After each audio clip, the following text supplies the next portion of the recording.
Halo, Assalamualaikum. Balik lagi di channel aku di Esti Denatur.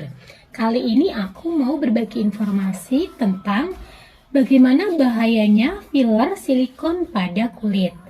Yuk kita simak video lengkap berikut ini.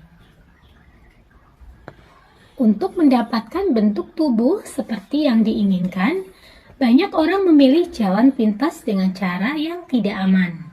Salah satunya dengan menyuntikkan silikon cair ke bagian tubuh yang ingin diperbaiki. Padahal cairan tersebut bisa memicu terjadinya kanker. Sebab silikon cair merupakan bahan yang dikhususkan untuk kepentingan industri, misalnya untuk memoles kendaraan. Bila sudah masuk, cairan ini akan tetap menetap di tubuh manusia. Nantinya benda ini juga bisa berpindah-pindah ke bagian di sekitarnya. Daerah yang dilalui atau tempat yang menyatu tersebut akan membentuk reaksi peradangan seperti bengkak merah dan timbul luka. Cairan ini juga yang membentuk seperti jaringan di dalamnya yang mengakibatkan penebalan di bagian-bagian tertentu sehingga bentuknya menjadi tidak karuan dan tidak proporsional. Timbulnya reaksi tersebut juga sangat bervariasi pada setiap orang. Responnya memang berbeda-beda. Ada yang setelah seminggu disuntik langsung bereaksi, ada juga setelah bertahun-tahun. Nah, terus terang, kami memang masih kekurangan kajian untuk silikon cair. Karena ini prosedurnya yang tidak benar, jadi memang tidak banyak diteliti.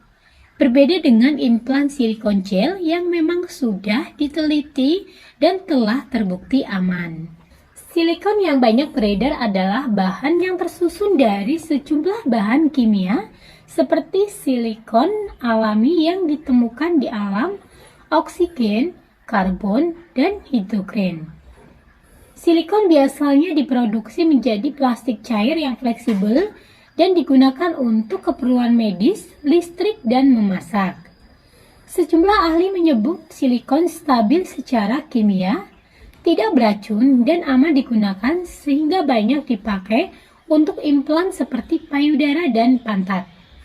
Namun, Badan Pengawas Obat dan Makanan Amerika Serikat atau FDA menyatakan silikon cair untuk bagian tubuh apapun sebaiknya tidak digunakan, termasuk silikon untuk filler pada area wajah. Silikon cair yang disuntikkan ke tubuh dapat menimbulkan sejumlah masalah kesehatan hingga menyebabkan kematian. Silikon juga tidak boleh dimakan atau diminum. Nah, berikut ini 5 bahaya filler silikon pada kulit. Yang pertama adalah menyumbat pembuluh darah. Silikon cair dapat memblokir pembuluh darah di bagian tubuh seperti otak, jantung, kelenjar getah bening, dan paru-paru. Silikon yang menyumbat pembuluh darah dapat menimbulkan sejumlah penyakit seperti serangan jantung jika terjadi di pembuluh darah jantung dan stroke jika terjadi di pembuluh darah otak. Kemudian yang kedua adalah melemahkan daya tahan tubuh. Dikutip dari Headline, paparan terhadap silikon dikaitkan dengan sejumlah kondisi yang melemahkan kekebalan tubuh dan penyakit autoimun seperti lupus, artritis reumatoid, sklerosis, dan vaskulitis. Kondisi autoimun yang terkait dengan implan silikon dikenal juga dengan silikon implant incompatibility syndrome atau SIIS atau gangguan silikon reaktif. Yang ketiga adalah memicu kanker. Studi pada orang yang menggunakan implan silikon pada payudara didapati kemungkinan hubungan antara silikon dan kanker. Kanker ini dikenal juga dengan limfoma sel besar anaplastik terkait implan payudara atau BIA-ALCL. Yang keempat adalah cacat permanen. FDA menyatakan silikon dapat menimbulkan reaksi berupa infeksi, mati rasa, dan cacat permanen.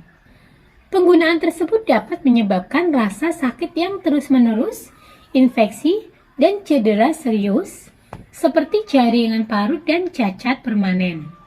Emboli atau penyumbatan pembuluh darah, kemudian stroke dan kematian.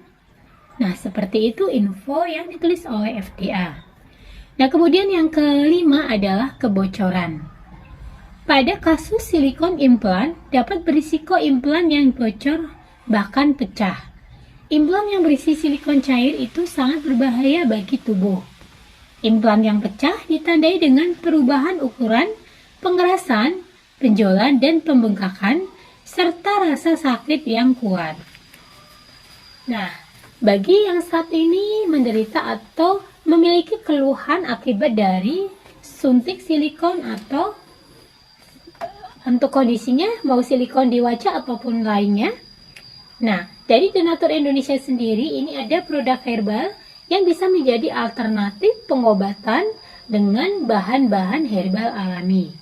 Nah, untuk obatnya apa saja? Produknya sendiri ini terdiri dari 4 macam obat minum, di mana keempatnya ini berbentuk kapsul sehingga sangat mudah sekali untuk dikonsumsi. Nah, bahan-bahannya sendiri ini terbuat dari herbal alami, di mana untuk di setiap botolnya ini pun tertera komposisi dari bahan-bahan herbalnya. Dan tidak perlu khawatir juga, selain terbuat dari racikan bahan-bahan herbal alami, produk-produknya pun ini sudah terdaftar di BPOM dan sudah ada izin dari Dinkes. Bagi yang muslim pun tidak perlu khawatir, karena produknya sudah halal MUI. Dan Donatur Indonesia sendiri ini sudah memiliki ISO 9001-2015, serta untuk pembuatannya sendiri ini sudah sesuai dengan standar CPOTB. Di setiap botolnya pun tertera nomor POM TR yang sudah didaftarkan. Nah, di mana saya bantu informasi satu persatu. Untuk Gangki Donatur ini nomor POM TR-nya 173 300 491. Kemudian untuk Gosya Donatur POM TR-nya 173 305 881. Untuk kapsul BD POM TR-nya 163 398 401. Dan untuk Habatop 3-in-1 ini POM TR-nya 183 312 551. Di botolnya juga tertera informasi mengenai aturan atau cara konsumsinya. Jadi sangat mudah sekali dan informasinya lengkap di botolnya. Nah, demikian informasi kali ini, semoga bermanfaat. Bagi yang ingin memesan produknya, silakan langsung hubungi saja kontak kami di nomor 081 329 878 999. Sampai jumpa di video berikutnya. Terima kasih. Wassalamualaikum warahmatullahi wabarakatuh.